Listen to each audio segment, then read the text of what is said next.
How to attach wall on top of French drain in basement. I am in the process of finishing my basement and had an interior French drain system installed. I now want to start putting walls up, but I'm unsure how to attach them on top of the French drain. I believe the cement is only around 1.5 to 2 inches thick on top of the French drain, and I fear cracking the cement or damaging something. How should I attach the studs wall frame on top of my French drain?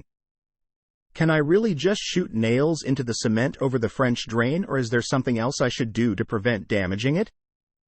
Is there perhaps a better way to secure the wall?